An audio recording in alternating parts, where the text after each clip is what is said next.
Many of us carry the belief that overthinking is a sophisticated form of preparation. We believe that by dissecting every possibility and anticipating every negative scenario, we can shield ourselves from disappointment and failure.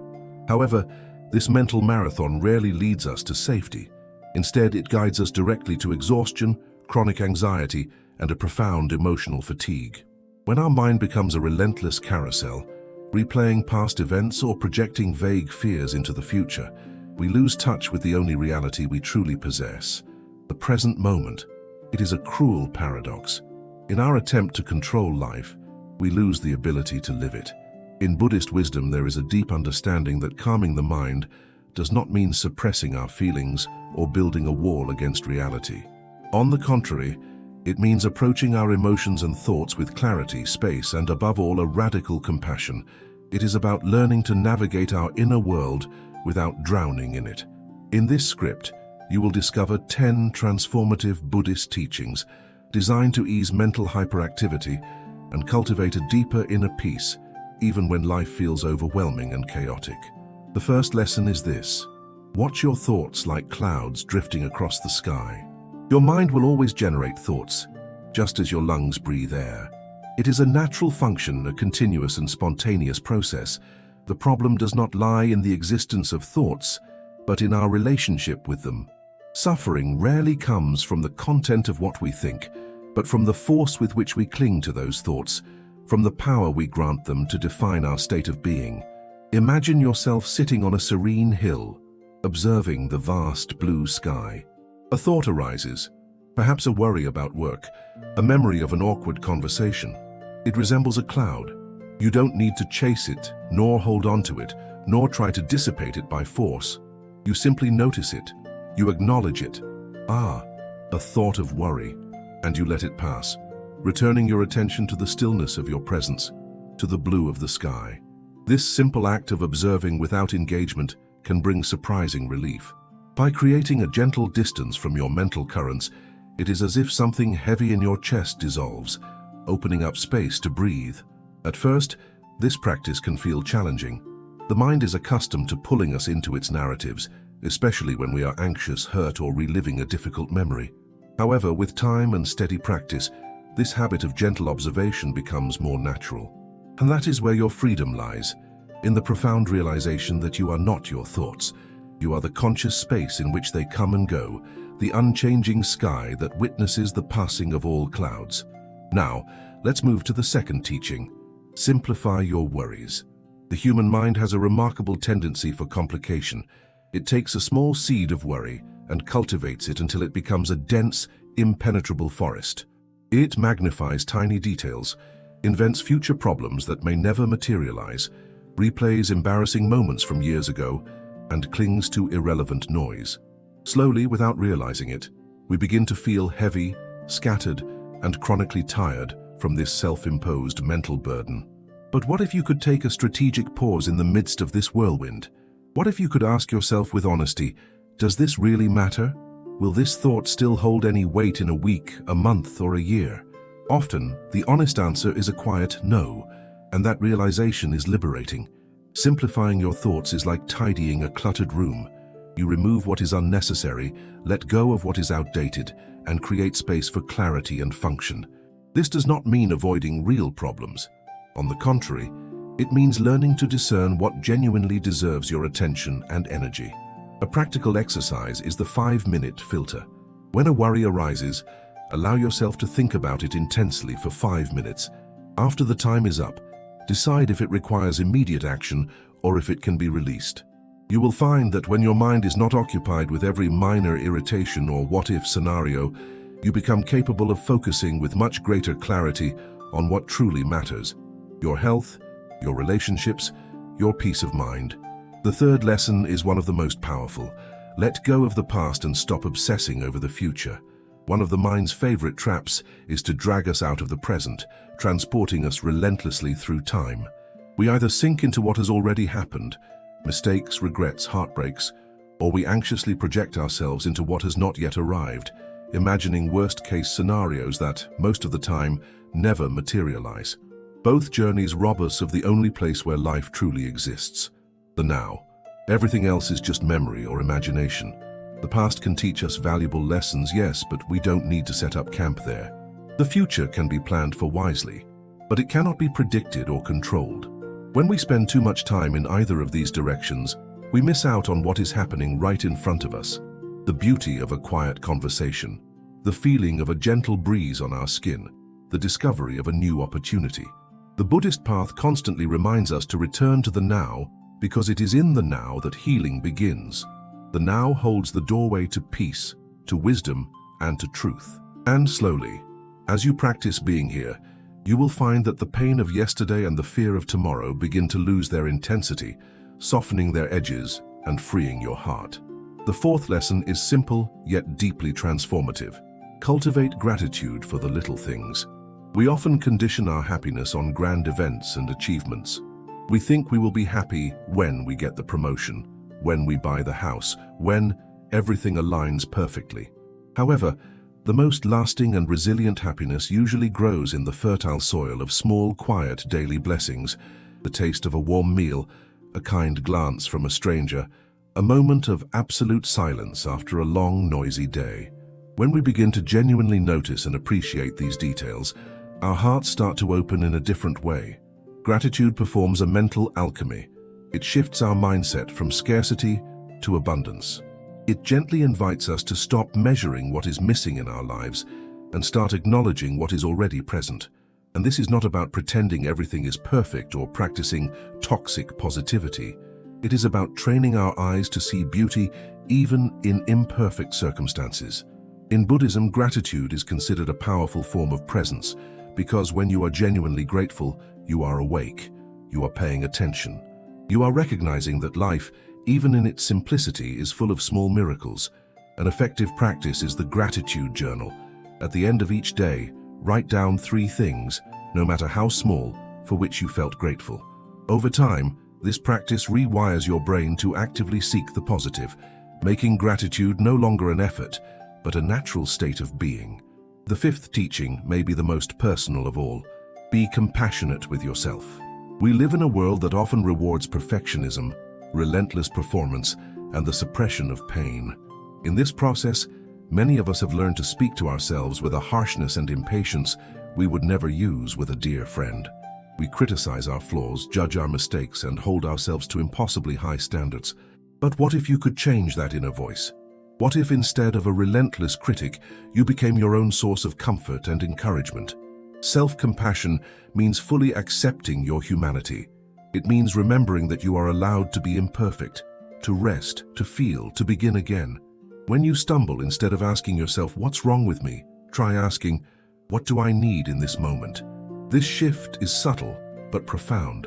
Buddhism teaches that healing doesn't start with trying to fix yourself, but with a gentle awareness, with the act of offering yourself the same kindness you would offer to someone you love.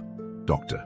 Kristin Neff, a prominent researcher on self-compassion, defines it by 3 components: self-kindness, treating yourself with care rather than judgment; common humanity, recognizing that suffering and imperfection are part of the shared human experience; and mindfulness, observing your painful feelings without exaggeration or suppression. And here is a truth many forget. Being kind to yourself makes you kinder to others. When you hold space for your own struggles, you become more patient, more understanding, and more present with the world around you. A compassionate heart isn't weak. It is strong in the quietest, most resilient way. The 6th teaching that Buddhism offers is humble yet revolutionary. Accept what you cannot control. One of the main causes of emotional exhaustion is our constant effort to manage everything: the actions of other people, the outcomes of our efforts, the expectations of others, the passage of time. But the unavoidable truth is that, no matter how careful or strategic we are, many things will not go according to plan. Events will unfold in unforeseen ways. People will act in unexpected ways. Life will surprise us. And when we resist these truths, when we fight against the current of reality, we suffer much more. Acceptance is not giving up. It is not passivity or apathy. It is strength, disguised as softness. It is the wisdom of knowing what belongs to you and what does not. You can control your choices, your words, your breath, your intentions, but you cannot control how others feel, what they do, or how life unfolds. The more we try to grip everything with clenched fists, the more we end up exhausted and disappointed. The Buddhist path invites us to let go gently, not with bitter resignation, but with trust. Trust that even if things don't happen the way you expected, they can still bring you growth. And here is something curious. When we accept that not everything is in our hands, a new kind of peace begins to bloom. It is the calm that says, "I have done my part with integrity. Now, I release the rest." You feel lighter, more open. You are no longer trapped in the vicious cycle of overthinking, and your mind finally has space to breathe again. Acceptance doesn't mean liking every situation. It means making peace with reality and choosing to respond with wisdom, rather than reacting with frustration. The seventh teaching is deeply practical. Return to the present moment, again and again. Time after time, our thoughts pull us in two opposite directions, the labyrinth of the past and the fog of the future. And every time we follow them, we lose the opportunity to truly live the only moment we have. But when we return to the now, truly return, something powerful happens. We come home. We reconnect with our body, with our senses, with the life pulsating within us. Sometimes, all it takes is a single breath, one slow, intentional breath. Feel the air entering your nose, the expansion of your chest, the way the breath leaves your body. That's it, you are back, you are alive. The present doesn't have to be extraordinary to be meaningful.